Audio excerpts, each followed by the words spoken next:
Hi everyone, welcome to my channel. Thanks for joining me today. It is time for another Finding Inspiration video, and this time I found it in an art masterpiece, The Scream by Edvard Munch. One of the most recognized and probably imitated pieces of art, The Scream captivates us with this eerie open-mouthed figure and a blood-red sky. So I teach kids art, and this is one of my favorite paintings to show the kids and ask if they like it and what they think is going on. And they always have the best reaction and thoughts about it. I've read and watched lots of videos on The Scream, and there are some really fascinating theories and history on Munch himself. I won't do a whole art history lesson with you today, but I will leave you a link to a video down below that I found very interesting. It's not a Halloween picture either, but I think it has inspired some Halloween costumes, and just the way the face is, it just looks very like Halloween to me. And I was looking through this book, 30 Days to Halloween. This is a Coco Wyo coloring book.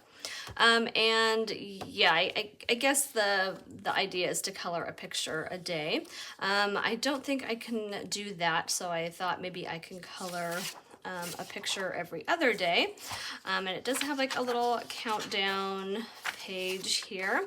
So I've already done page 2. So I was kind of looking ahead to see what page 4 or day 4 was, and it happens to be this one. So, and yes, I'm sure you can already see the similarities with the Edvard Munch, The Scream. It has this elongated face. Hands aren't by the ears, but it's, near the face. And yes, she is singing, but yeah, like I just think it looks very similar.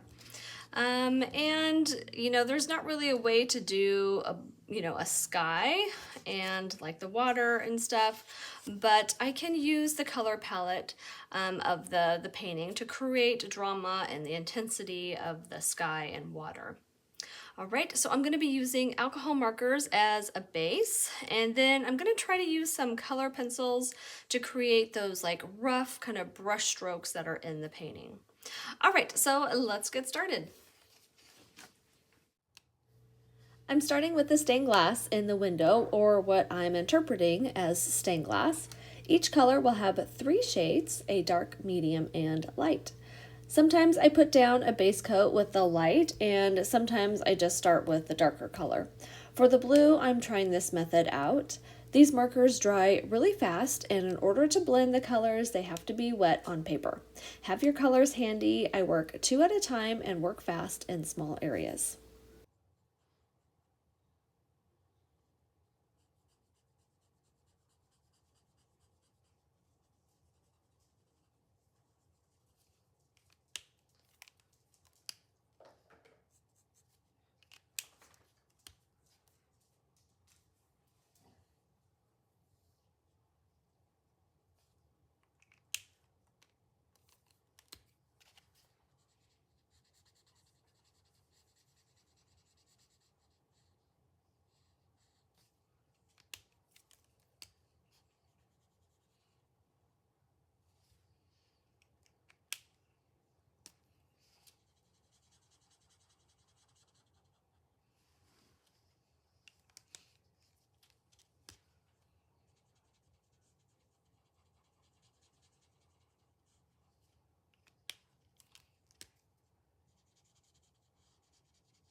Moving on to the yellow, I totally messed this up. I meant to put it in the two top spaces next to the blue, and well, as you can see, I put it in the lower ones.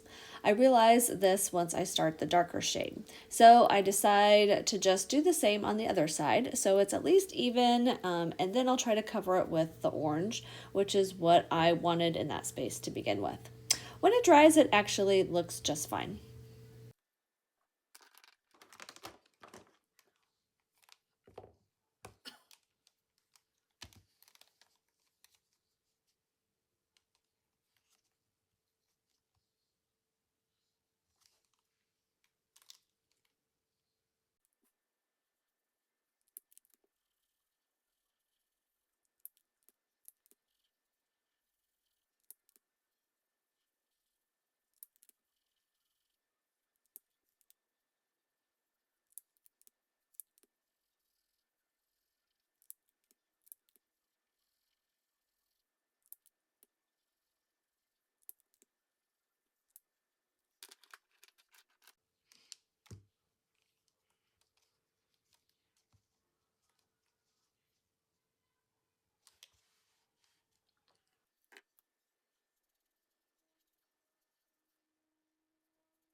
I'm using a very pale yellow for the base for the skin or skull or whatever this is.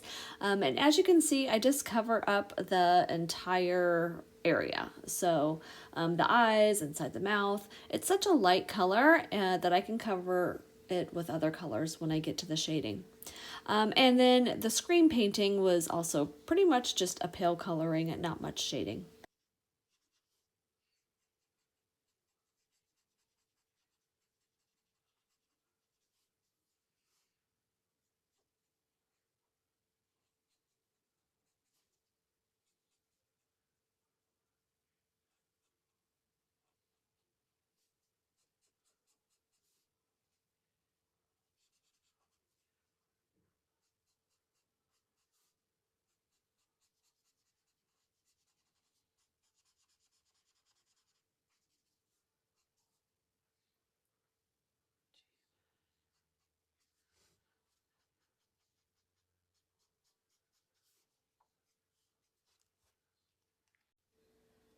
I'm taking that this figure is a nun, so the cloth around the head and the neck are white, so I'm using a very light gray and will shade with a bluish gray later.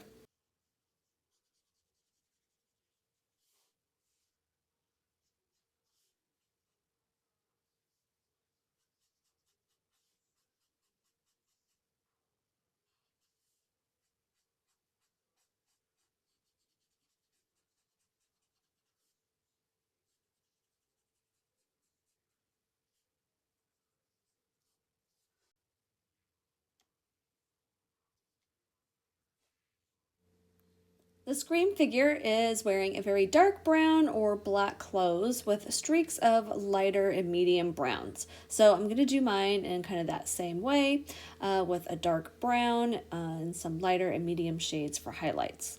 The base layer is with this shade and then we'll be adding the medium one and then the dark brown will be last. And then I'll blend in with the lighter and medium as necessary.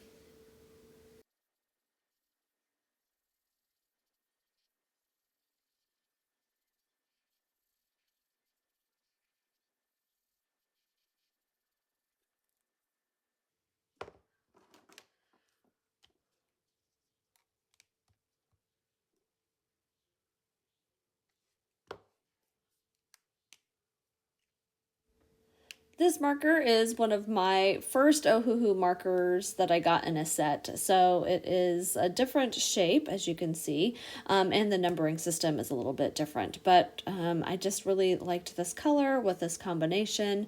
Unfortunately, it doesn't have the brush end that I love, just the chisel and the nib. So I struggle a little bit with the chisel nib since I'm so familiar with the brush, but I work through it.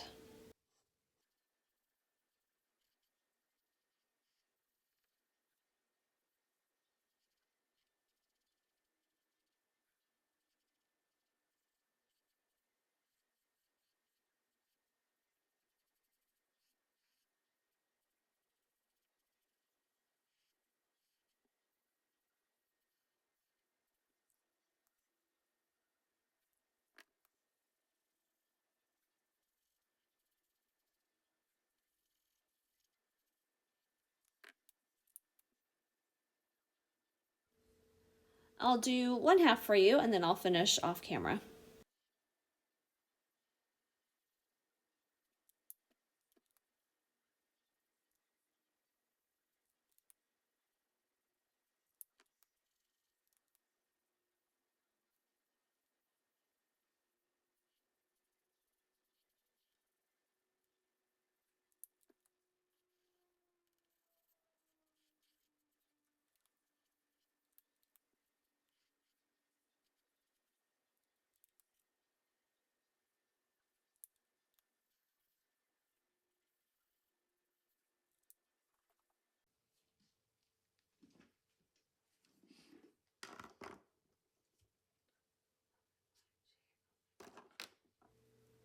All right, staying in these tan shades, I'm doing a light layer with this one for all the brickwork. It is definitely running low on ink, and thankfully it's just a base layer, so I will cover it with color pencil. I'm using other shades of browns too, so as you watch, you may think this is really looking sloppy or unfinished, but I will be going over with pencil and doing lots of shading, which should cover up most of those marker lines. So why even use marker, especially since it's running out and using up so much space? Well, believe it or not, it does actually cut down the coloring time with using color pencil.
Onto the color pencils, I'm just picking some light and dark pencils for each of the colors, making very rough lines in these window sections.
All right, now adding some sharper contrast in the robe with a white Prisma.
Now using the white Posca to add highlights in the eyes and any highlights I want on the face.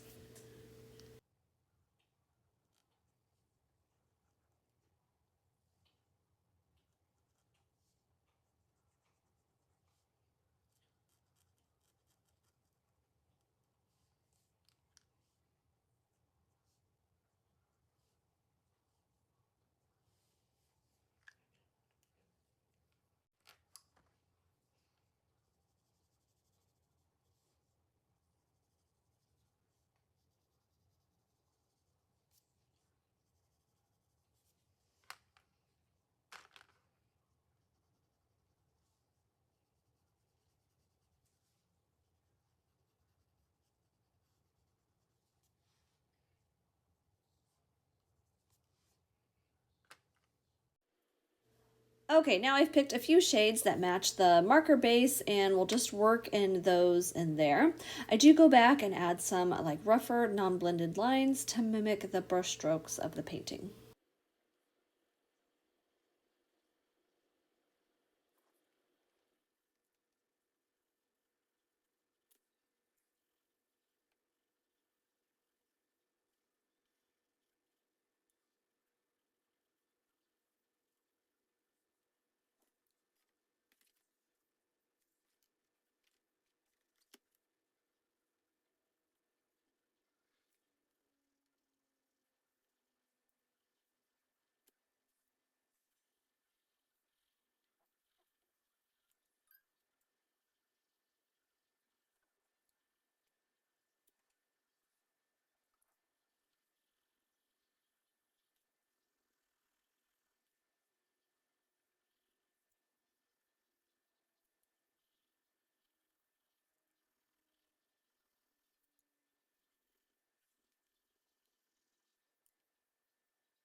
All right, now I'm using a black color pencil just to add some deeper shadows inside the robe.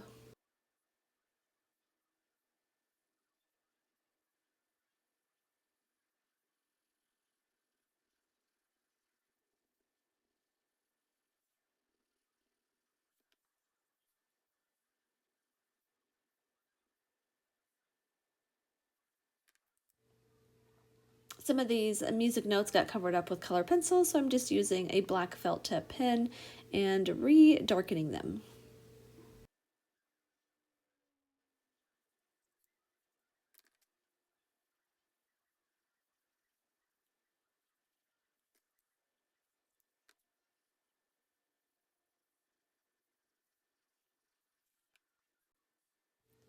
This is a black glitter gel pen, and I just thought that would look nice on top of the notes.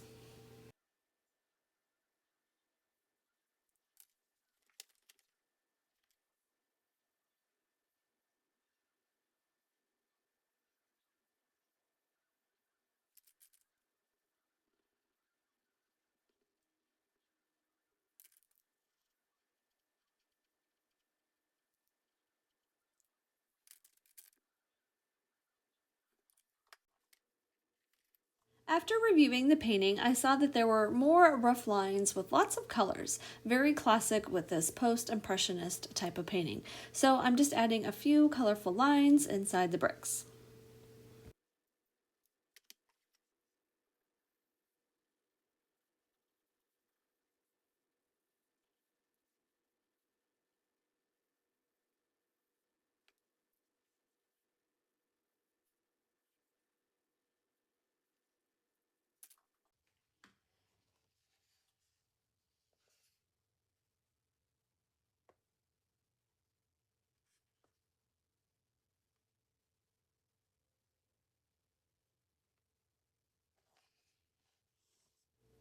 All right, let's take a look at the finished page next to the painting.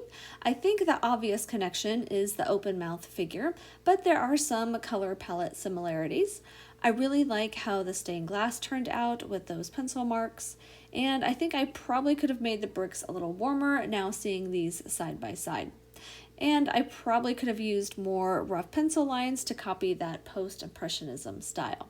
But overall, I do like it. This was my third page I colored in this book, and these go pretty fast, especially using marker as a base. The characters in the pages are just a lot of fun too. I hope you enjoyed and are having fun coloring for fall and Halloween. Leave a comment and let me know if you have a favorite art masterpiece. Thanks for watching, and I'll see you next time.